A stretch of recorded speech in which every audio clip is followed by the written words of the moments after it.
EFCC declares Yahaya Bello wanted over 80 billion financial crime. Hero 5, federal government paying more money on petrol subsidy than before. UTME, JAM orders arrest of parents found at CBT centers. All this and more coming shortly.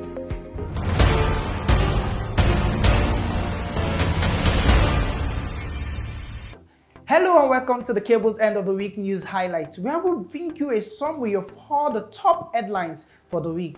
I am Victor Ejechi. Let's get to the details. Umar Damagum has retained his position as the acting chairman of the People's Democratic Party, PDP. On Thursday, the party conducted its 98th National Executive Council meeting at the party's secretariat in Abuja.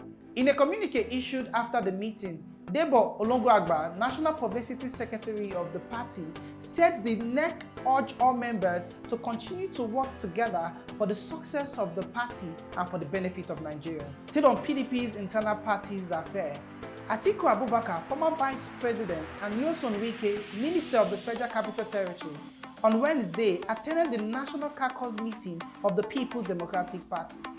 The meeting was held at the Bauchi Governor's Lounge in the Asokoro district of Abuja, the nation's capital.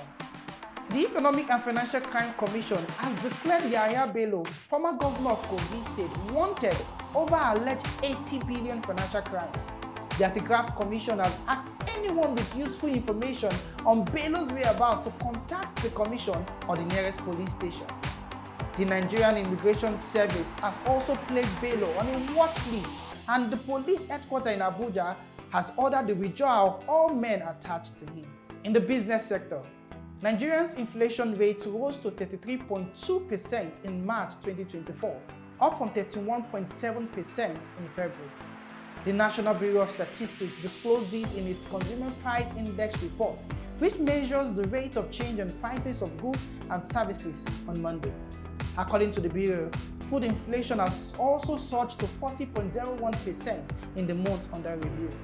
The Dangote refinery says it has reduced the price of automotive gas oil, also known as diesel, to 1,000 naira per litre. According to a statement on Tuesday by the refinery, the price of the product was dropped from 1,200 naira per litre. Meanwhile, S&P Global says relaxed quality controls for diesel at the Dangote refinery resulted in reduced domestic prices. Nasiru El-Rufai, former governor of Kaduna State, says the federal government is spending more on petrol subsidy than before. Speaking with journalists after delivering the lead paper at a capacity building workshop in Maiduguri on Monday, El-Rufai said the government has returned to paying petrol subsidy again. Meanwhile, the Kaduna House of Assembly has set up a committee to examine the finances of the state under the administration of El-Rufai, the immediate past governor of the state. The committee has been tasked with looking at loans, grants, and project implementation from 2015 to 2023, the period in which El-Rufai held sway as governor. The National Bureau of Statistics says 24.6 million children in Nigeria are engaged in child labor. The NBS disclosed this in a report titled Nigerian Child Labor Survey 2022 on Thursday. The report showed states like Cross River, Yobe, and Abia lead the chart with scores above 60%. According to the Bureau, child labor is any work that robs children under 18 of their childhood potential and dignity. The Joint Admissions and Matriculation Board (JAMB) has asked computer-based test center owners to ensure the arrest of any parent loitering around the facilities during the 2024 Unified Tertiary Matriculation Examination (UTME) exercise. Isaac Oloyede, the JAMB registrar, said any parent who loiters around exam centers will not only be arrested, but their award will be disqualified. President Bola Tinubu has ordered the Ministry of Education to include graduates of the National Open University in the National Youth Service Corps (NYSC) scheme.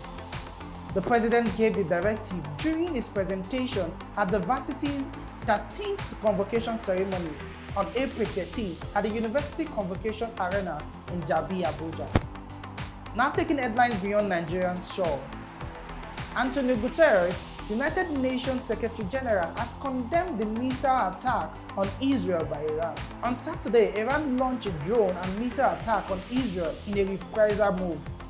The attack from Iran was the first time it has targeted Israel directly from Iranian soil.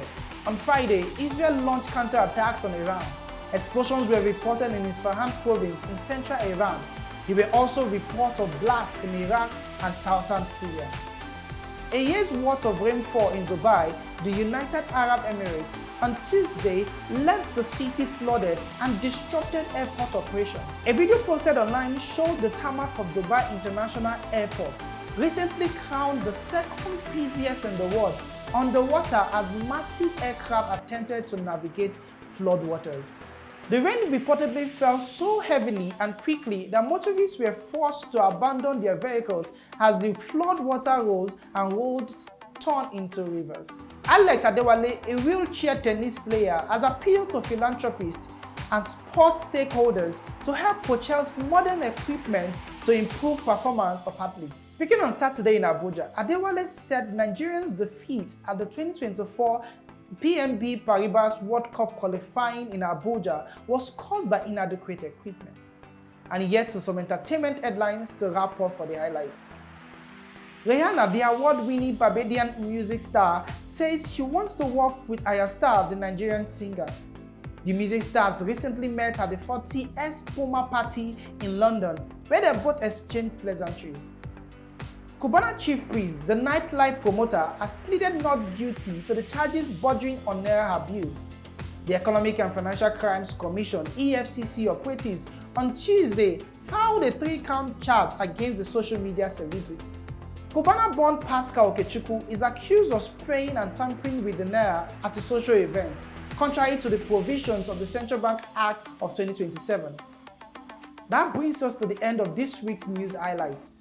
Stay tuned for more updates on TheCable.ng. Follow us on X, Instagram, and Facebook at TheCableNG and download TheCable Dana, our disability-friendly app on Apple and Play stores. Do hit the like button and subscribe. The comment section is open for your honest feedback and suggestions. We'll see you next week.